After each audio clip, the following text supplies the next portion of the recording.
Hello everyone and welcome to adQ&A Live episode 19. As promised, I'm super excited because today I'm joined by Cassie Stevenson, our awesome growth marketing coordinator. So Cassie, what do you do here? Well, great question, Nick. At adQuadrant, I'm a part of our growth marketing department. So what I focus on specifically is email marketing here.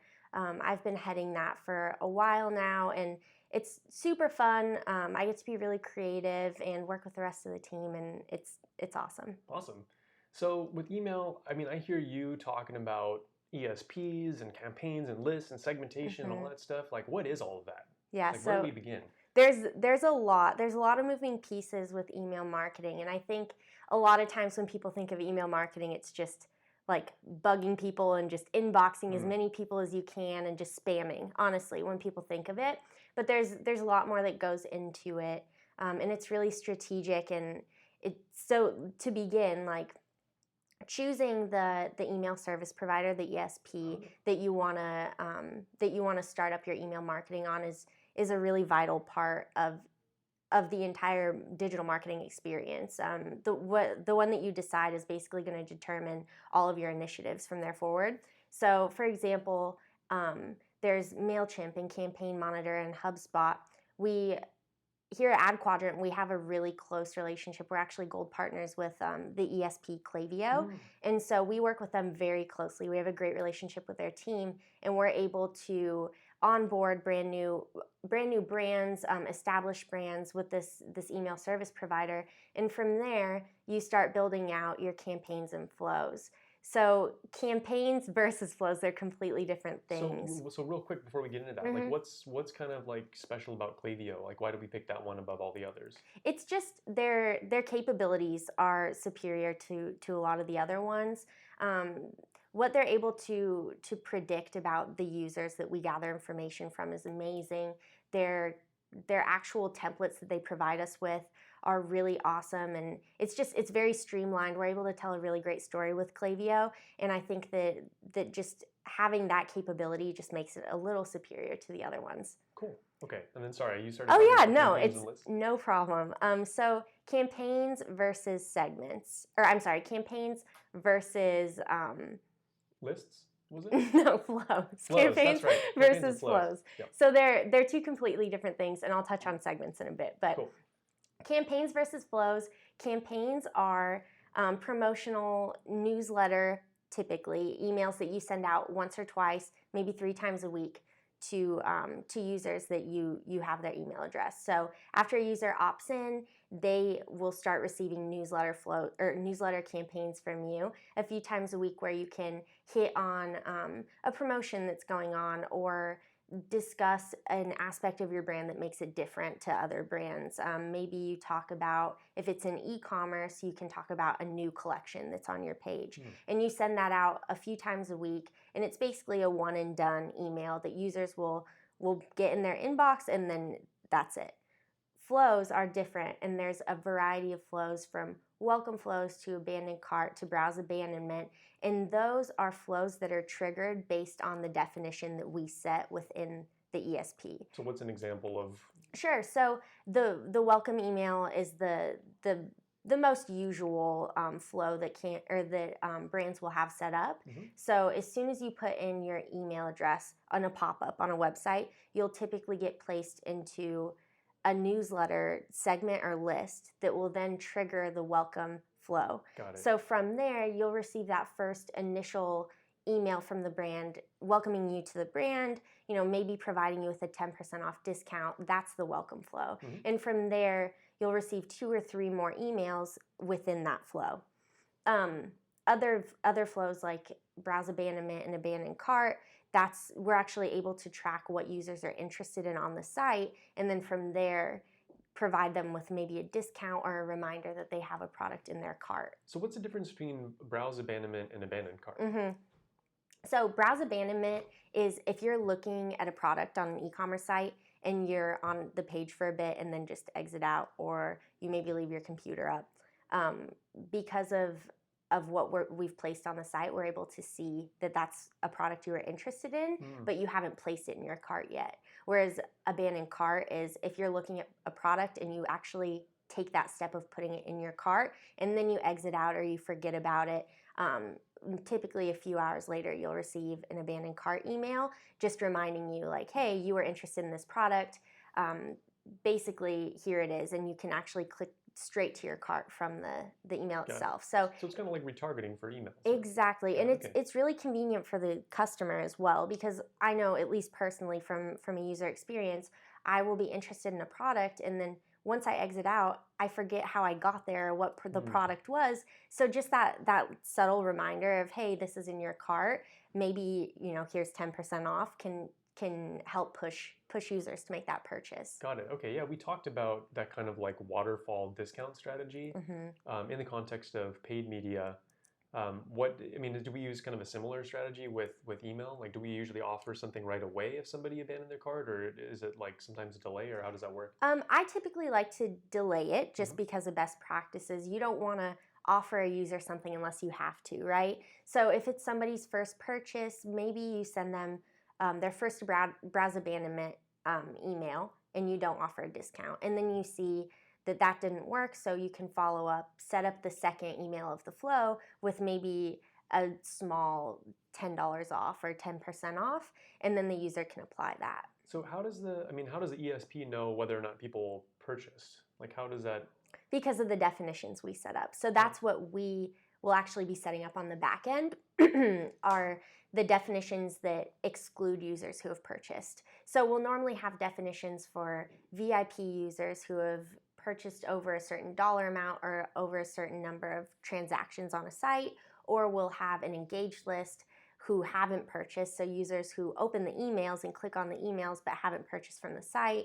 But we will, if we're targeting to prospects, we're able to make sure that within the definition, we're not targeting to users who have already made the purchase. Got it. So if I understand correctly, the ESP is not just a big, like an Excel file full of email addresses. Like, it's also a database that tracks information for individual users, whether or not they purchase, what they purchase, all that stuff, right? Absolutely. And when you get an advanced ESP like Klaviyo is, we're actually able to use the data that we gather within Klaviyo and share it with the rest of the team. Since we're omni-channel, I'm able to work with our media analysts and provide them with information that I've gathered to maybe assist with their Facebook campaigns that they're running too. Very cool.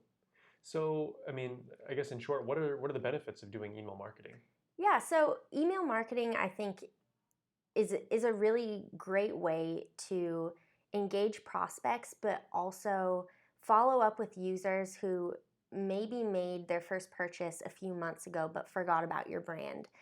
We can set up customer win-back flows that will automatically send a campaign or send out an email to users who haven't purchased in 90 days. Oh, okay. So if they made that first purchase, and maybe it's a makeup brand, and they're going to run out of this product in 30 days. So you make it 30 days later, you're able to follow up with a customer win-back email that either provides them with incentive or just reminds them, hey, like, we know your product is running out soon, so why don't you make the purchase now?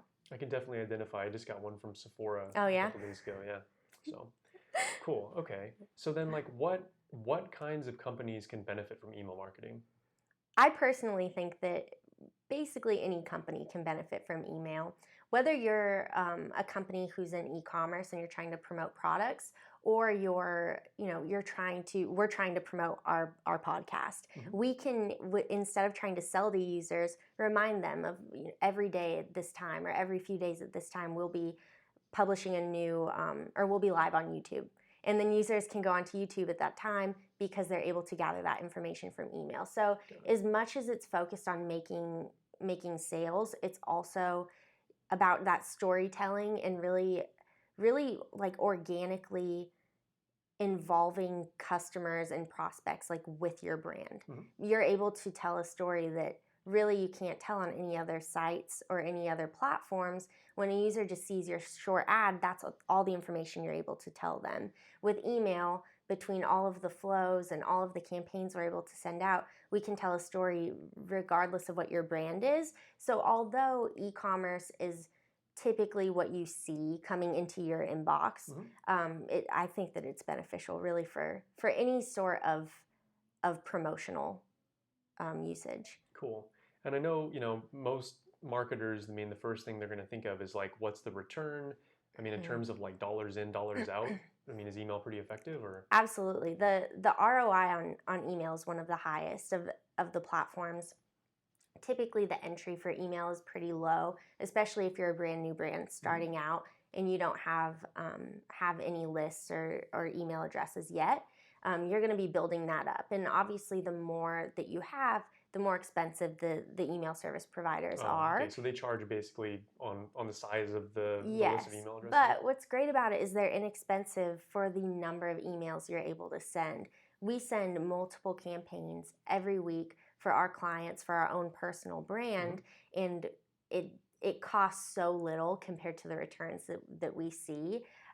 Email typically should be a good portion of the revenue that companies actually see, which I think is, people normally underestimate like the value of it, but with the returns that we see in email, it's definitely a good investment. So what are we talking, like 5%, 10%? Like what would be considered to be kind of like an average and then like, aspirational for kind of a revenue contribution? So for our brands and for basically the industry standard, we like to see above 15% of total revenue coming from email marketing. So it's pretty high, especially for the small investment. Right.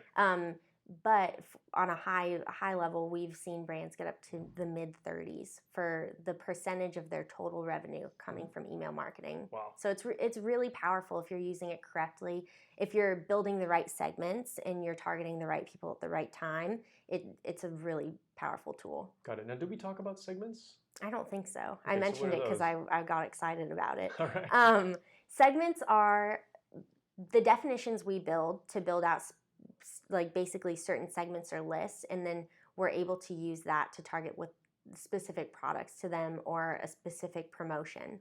And with that, I can see what a user has purchased in the past, and I can build a segment that includes every single person who has purchased that exact product. Maybe there's a new version of that product that comes out. I can target them with an email campaign that says, we know you purchased this before, you loved it, we have a brand new version, make sure to get yours today. Got it. And then you mentioned the win back campaign. So presumably that would be a segment. Like here's people that haven't purchased in the last whatever number of days. And you can get so specific down to users in a specific country who have purchased this SKU and there's a new product coming out next month. So let's send them a campaign basically counting down the new product. Or they purchased this product 30 days ago, but instead of just sending them back a generic win-back campaign, you can send them back a win-back campaign that's, you purchased this product, so purchase this product at this time. Like you can get so specific. It's pretty amazing. So, I mean, that, like, it sounds complicated, right? Because a lot of the segments are based on actions that people, take or don't take. Is it hard to get like Klaviyo or MailChimp to talk to Shopify and Magento? With Klaviyo specifically, they have daily updates, so it actually is automatic. So it's pretty amazing. We'll set up a segment and then it'll be automatically updated daily with new users. And that way, anytime somebody changes segments or overlap segments, we're not sending them a campaign that doesn't make sense. Makes sense. So yeah, so we're able to say once a user opens 3 emails, even if they haven't purchased, they'll be moved into a VIP segment. And then from there, they won't be sent the same campaign 2 times. Cool. So, I mean, other than kind of revenue contribution, like what are the main KPIs and metrics that we look at with email to decide whether or not they're doing a good job? Open rate and click-through rate are really important.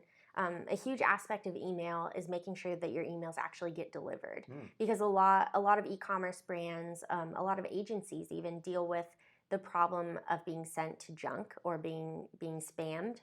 So in order to inbox, there's a few things you have to look at. You have to make sure that your open rate is high, typically over 15% is what it should be. Like what is it, open rate? Is that it's anybody who opens up your, so if we send out 100 emails 100 campaigns to 100 users, 15 of them should be opening it. Okay, and that would be a 15% open rate? Yes. Okay. And so that's what the minimum should be. I And see. that combined with, a couple percent click-through rate has to stay up as well. And that's clicking out from Once, the yeah, email? once they're in Okay. the email. So actually clicking to a product or clicking the header or All whatever right. they're So clicking you first open the email and then on. there's some, links in there or images with links and then you would click out? Yeah. Got it. And Okay. that counts as like one click for if you received an email, opened it and clicked it. So that would be a click for you. But Got if it. I just opened the email and then click the back arrow, it wouldn't count.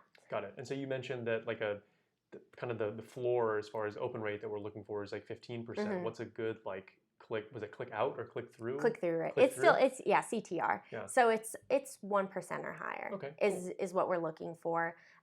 Obviously, if you're sending out a promotional campaign, you're normally going to see those way higher than if you're just sending out a newsletter, just because it has more powerful CTAs. But for the most part, 1% is the bottom level. Anything higher is good. But those are the two main things we're looking at. There's so many aspects of emails that have to be taken into consideration in order to make sure that you're actually delivering and inboxing rather than being sent to spam. But those are the two main ones, is ensuring that the KPIs are good. Got it. So if somebody is, just starting to run email for the first time, like what would you say are kind of the main things that they should focus on? Like if you had like a couple pieces of advice for people that were just getting started at it. So making sure that you have a really engaging pop-up is number one.